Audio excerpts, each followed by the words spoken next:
শুধু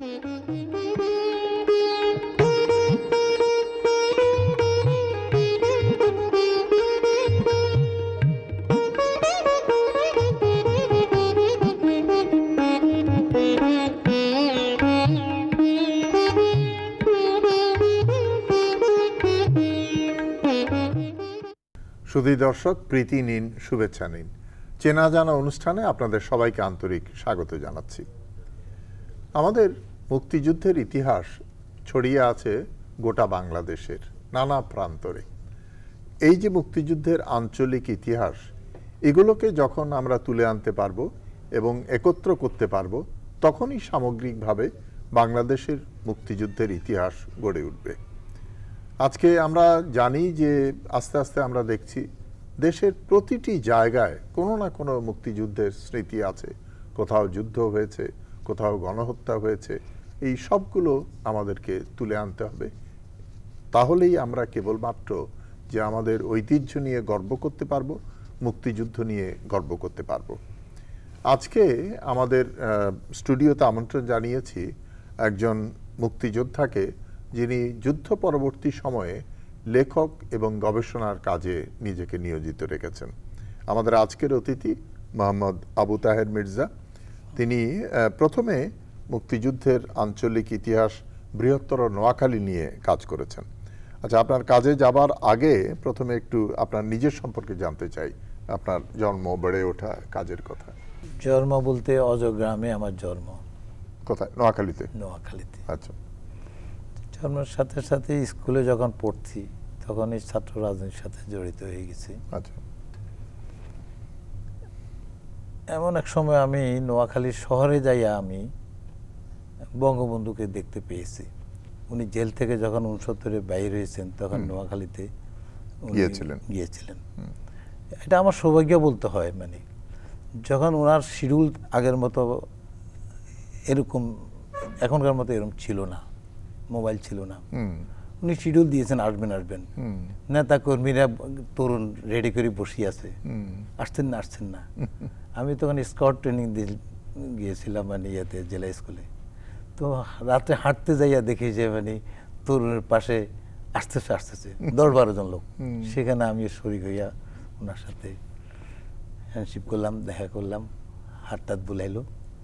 তখন হইতে আমার ছাত্র রাজনীতি করার প্রতি স্থায়ীভাবে সিদ্ধান্ত আসি গেছে আর কি। তারপর তো 70-71 তো স্যার আপনিও শিক্ষকতার সাথে জড়িত, আমরা কলেজের সাথে আসতেছি। এমন সময় তো যুদ্ধের বাজনা বাজলো। তখন তরুণ রক্ত, থামতে পারলাম না, ভারতে নিয়ে যুদ্ধ করলাম। কোন এলাকায় যুদ্ধ করেছেন আপনি? আমার যুদ্ধ বর্ডারে জাফর ইমামের সাথে কিছুদিন করেছি প্রশিক্ষণ নেওয়ার পরে। তারপর নোয়াখালীতে ঢুকে গেছে আঞ্চলিক। নোয়াখালীতে কবে ঢুকলেন আপনারা? আমরা মেতে দিকে ঢুকে গেছে। প্রথম দিকে ছিলাম, প্রথম বেঁচে ছিলাম। যে তখনও কি রাজাকার তৈরি হয়েছে সেই সময় নোয়াখালীতে? হয়েছে, শুরু আর কি হয়েছে।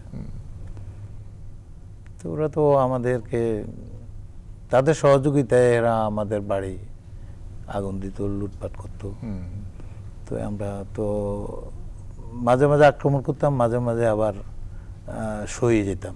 এই জন্য সাধারণ মানুষকে তারা মানে পরে আসিয়ারে তারা টর্চারিং করতো। তো এই জন্য আমরা তাদের ক্যাম্পগুলোতে তখন আর আক্রমণ করার। আপনার কোনো উল্লেখযোগ্য মুক্তিযুদ্ধের স্মৃতি আছে যেটার কোনো অপারেশনের কথা? নোয়াখালীতে আমরা চৌমনিতে আমরা যখন ওদেরকে 7 মার্চ 7 ডিসেম্বরে আমরা যখন ওদেরকে ইয়ে করি, তখন যুদ্ধ হয়েছে। আমাদেরকে কিন্তু ব্যাকিং করেছে ইন্ডিয়ান আর্টিলারি দিয়ে, মানে ইন্ডিয়ান আর্মি। আমরা বুঝতাম না, আমরা ওদেরকে ফায়ার করি, ওরা মানে উপরে কভারিং হয়। পরে ওরা সারেন্ডার করে না, এক রাত্রে স্টপ করে দিল। আমরাও স্টপ হয়ে রইলাম। পরবর্তীতে দেখলাম যে স্যার মানে ওরা বোকা পুরা মেয়ের ভেট ধরিয়া মানে তারা মানে ওই তরিকুল্লাহ স্যারের বাসায় আমরা ছিলাম, শেল্টার ছিল, আমি সেন্ট্রি ডিউটি ছিল আমার রাত্রে। এই রেল লাইন দিয়ে চলে যাচ্ছে।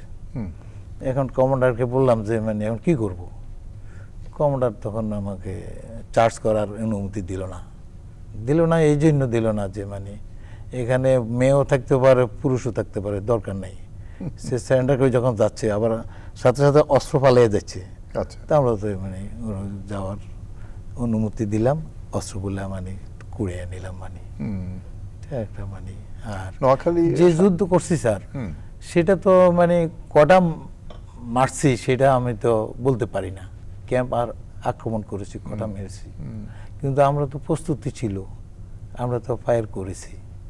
এবং ওই ফায়ারের কারণে তারা মানে বুঝতে পারছে যে ছোট 7 ফুট লম্বা পাঞ্জাবি, আর আমরা তো ছোট young college school college going ছেলেপেরা, মানে আমরা যুদ্ধ, আর্মিও আমাদের সাথে ছিল, কিন্তু আমাদের ব্যাপারটা মানে স্বতঃস্ফূর্তভাবে দেশপ্রেমিক মানসিকতা নিয়ে আমরা মানে নিঃস্বার্থভাবে, আমি মেম্বার হওয়ার জন্য আমার চিন্তা ছিল না, চেয়ারম্যান হব, এমপি হব, এটা আমাদের ছিল না। আমরা যারা স্টুডেন্ট যুবক ছিল না, ওদেরকে পরাজিত করব, এটা আমাদের নিজের মাটিকে আমরা স্বাধীনতা করব। নোয়াখালী মুক্ত হয়েছিল কবে? 7 তারিখে।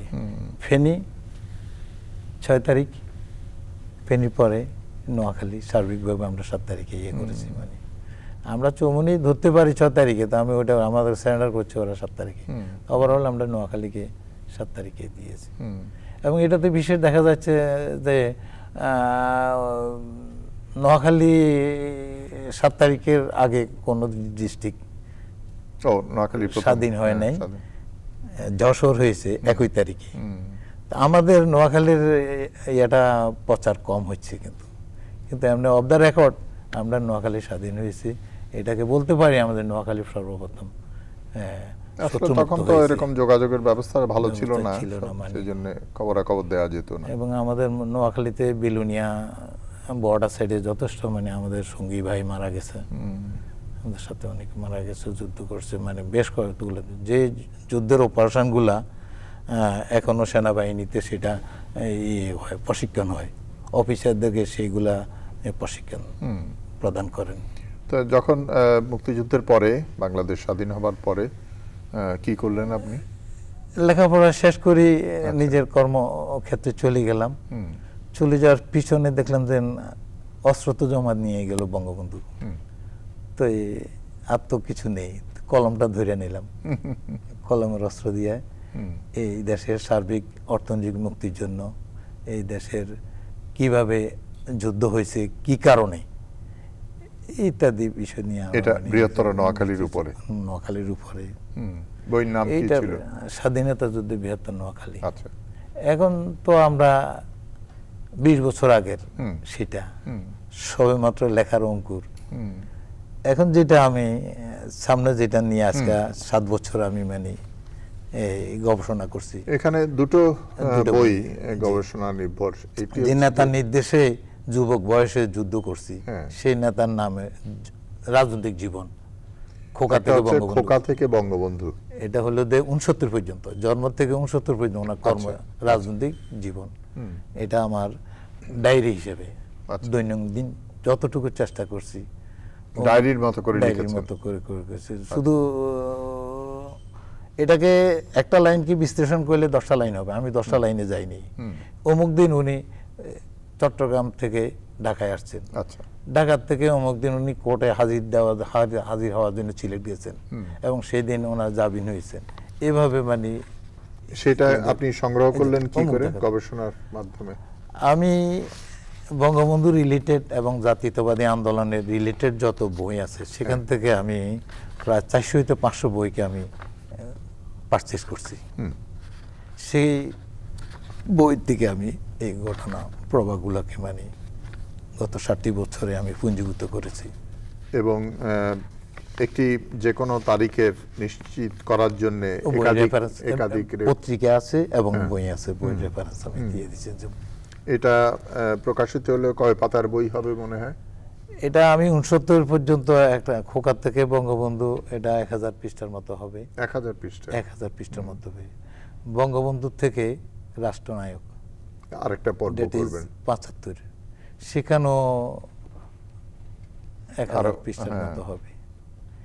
আর দ্বিতীয়টা হলো যে বঙ্গবন্ধু কোথায় বক্তব্য রাখছেন, দ্বিতীয় বইটি হচ্ছে বঙ্গবন্ধুর উক্তি বক্তব্য, ভাষণ। আচ্ছা, ভাষণ।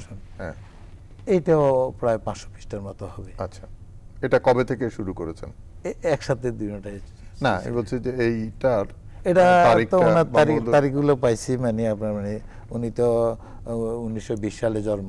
হ্যাঁ, ওনার প্রায় 15 বছর হইতে ওনার রাজনৈতিক আমি পেয়েছি। হ্যাঁ, সেসব বক্তব্য পেয়েছেন? বক্তব্য পেয়েছি। কোথায় পেয়েছেন বক্তব্য? বক্তব্যগুলো তো আমাদের বইতে আছে। তো শেরে বাংলার সাথে ওনার সরওয়ার্দির সাথে ওনার কিছু কথা হয়েছে, সেগুলা তো সেখান থেকে তো শুরু হয়েছে। উনি ছাত্র জীবনের জেল খেটেছেন, সংগ্রামী, ওনার সংগ্রামী জীবনটা ওখান থেকে শুরু হয়েছে, মানে প্রতিবাদ করতে যাই। এবং তার এই অসমাপ্ত আত্মজীবনীতে অনেক কথা আছে, অনেক কথা আছে, সেখান থেকে আমি কিছু নিয়েছি। হ্যাঁ, তো প্রত্যেক লেখক তার নিজস্ব একটা থিমস থাকে। আমি মনে করব আর কি, এটা গর্বের সাথে বলতে পারি, আমার এটা আলাদা একটা সত্তা থাকবে যদি পাঠকের কাছে। এই জন্য একটা পাঠক যখন পড়ে তখন তার যে বইগুলো আমি রিসার্চ করে আমি বাইর করেছি, সে মাথাটা ঘুরায়, একবার 70-এ, আবার 50-এ, আবার 40-এ, এভাবে মাথাটা ঘুরায়। আমি কিন্তু ওইদিকে যাইনি। আমি শুরু করেছি ক্রমান্বয়ে সালে 1920 ধরে শুরু করে আমি মানে 30-40 এভাবে মানে ডে ওভারটেক করিনি। তাহলে পাঠক আশা করি একটা ধারাবাহিকতা বুঝতে পারবে এবং উনি কেমন লোক ছিলেন এবং কেমন সংগ্রামী ছিলেন, এবং ওনার মতো হইতে হলে আমাদেরকে কি করতে হবে, এখানে কতগুলো গাইডলাইন দিতে হবে। ওনার আদর্শিক কতগুলা ভালো কতগুলা দিক আছে যেগুলা বইটা থেকে অনুশীলন করলে পারবে। এই দুটো বই করতে গিয়ে, গবেষণা করতে গিয়ে আপনার বঙ্গবন্ধু সম্পর্কে, বঙ্গবন্ধুর নানা দিক নিয়ে কি উপলব্ধি হয়েছে? উপলব্ধি এইটুকু, দ্বিতীয় বঙ্গবন্ধু দেশে আর হওয়ার, তা তো নিশ্চয়ই, হ্যাঁ, কেবলমাত্র আমাদের দেশে নয়। উনি যে বাঙালি প্রেম, ওনার যে দেশ প্রেম, বাঙালিকে কেউ তো পারল না। তো আমরা স্বাধীনতা উনি একমাত্র, এটা আল্লাহ। আমি মনে করি যেটা হয়তো আমার কেউ কেউ ডিফার করতে পারে, আল্লাহ রাব্বুল আলামিন বঙ্গবন্ধুকে এই দেশে পাঠাইছেন এই কাজটা করার জন্য। যেমন স্যার, আপনি যে ধর্মে আছেন, আমার মুসলমান ধর্ম, আমাদের এখানে কোনো জমাত ইসলাম এই দেশে ইসলাম প্রচার করে নেই। এই দেশে ইসলাম প্রচার করেছে আল্লাহ রাব্বুল আলামিন পীর আউলিয়ারা, যে বগদাদ থেকে আসছেন আমাদের বঙ্গবন্ধুর পূর্বপুরুষ, এবং এই আউলিয়া মনে করেন ভারতে খাজা সাহেব ইসলাম একদিনে 70,000 লোককে ইসলাম মুসলমান করেছেন। শাহজালাল রাদিয়াল্লাহু আনহু আসি এখানে ইসলাম প্রচার করেছেন এই পূর্ব বাংলায়। এভাবে আরো অসংখ্য হাজার হাজার আউলিয়া এখানে আসছে, ওরাই ইসলাম প্রচার করেছেন। এবং বঙ্গবন্ধু হইলেন যে সেই আউলিয়াদের পূর্বপুরুষ, ওই ধারায় উনি, ওদের আশীর্বাদও ওনার কাছে আছেন, এবং উনি এখানে আসছেন আমাদেরকে স্বাধীনতা দেওয়ার জন্যই। এটা আমার ক্ষুদ্র মনের একটা অভিমত আর কি, এবং করেই গেছেন উনি, করে গেছেন। কিন্তু আজকে এই যে জঙ্গিবাদের প্রসার এবং ধর্মের যে বিকৃত ব্যাখ্যা, এই সম্পর্কে কি মনে হয় আপনার, কেন হচ্ছে এটা? এই সম্পর্কে আমাদের তো দুর্ভাগ্য, আমরা দুর্ভাগা। বঙ্গবন্ধু এত সকাল আমাদের থেকে হারিয়ে যায়, সেটা একটা বড় কারণ। বঙ্গবন্ধু থাকলে এগুলা হতো না।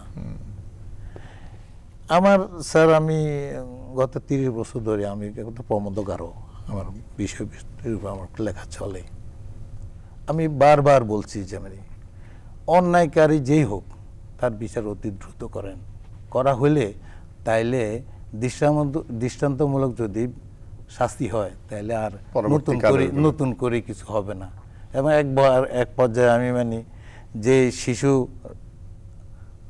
রাসেলও এই সন্ত্রাসী হাত থেকে রক্ষা পায় নাই, নির্মমভাবে হত্যা হয়েছে, এদেরকে রাখা যায় না, এদেরকে দ্রুত এভাবে কতগুলো আর্টিকেল দিয়ে 8-10টা আমার আর্টিকেল ছিল এই বঙ্গবন্ধু হত্যার ব্যাপারে। যাক, মাননীয় প্রধানমন্ত্রী উনি শেষ দেরিতে হলেও একটা জাতির সেটা তো হচ্ছে যে প্রথমে আইন করে বন্ধ করা হয়েছিল বিচার, এটা হয়েছে। এখন এরা তো শিকড় বুঝাই গেছে। আমরা যারা মুক্তিযোদ্ধা আমরা হয়তো কোনো রকম ছেলে ফেলে নিয়ে কোনো রকমে কষ্টেতে কোনো রকম চলছি, কিন্তু ওরা এমন একভাবে গড়ে উঠছে, এরা এখন অনেকের কাছে কোটি কোটি টাকা আছে। এরা এখন মানে আমাদেরকে প্রতিহত করার জন্য, তাদের মিশন সাকসেসফুল করার জন্য তারা এখন মানে তারা এটার পিছিয়ে খরচ করবে। এটা তা আমার একটা অভিপ্রায় এবং এটাই বিশ্বাস করি, আল্লাহ রাব্বুল আলামিনের কাছে ন্যায় সত্যের জয় অবশ্যম্ভাবী। আমরা আমাদের আদর্শ জন্য আছি, তারা তাদের আদর্শ যেটা ভ্রান্ত আদর্শ এটার পরাজিত হবেই, এটা আমার ধারণা।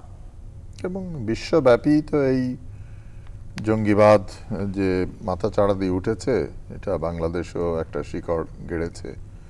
এইটার একটা না, আমরা আজকে আপনার মাধ্যমে আমি বিটিভি আপনার করছেন, বিটিভির মাধ্যমে যেটা বলতে চাই, এদের ভ্রান্ত ধারণাগুলো আমার বইটাতে আমি কিছু উল্লেখ করেছি। যেমন ওরা বলে যে এই তুমি হিন্দু না মুসলমান, এখন ও বলতেছে যে আমি মুসলমান, তো মুসলমান হলে কলমা বলো। এখন ও বলতেছে যে ভয়ে কলমা তো 5টা, এখন কোনটা বললে ভুল হবে, তাহলে তো আমার মারি ফেলবে। ও বলতেছে যে কোন কলমা বাতাকা, এখন ও ইসলাম দাবি করে, কিন্তু ও যে 5টা কলমা জানে না, তো বলে ভাগশালা।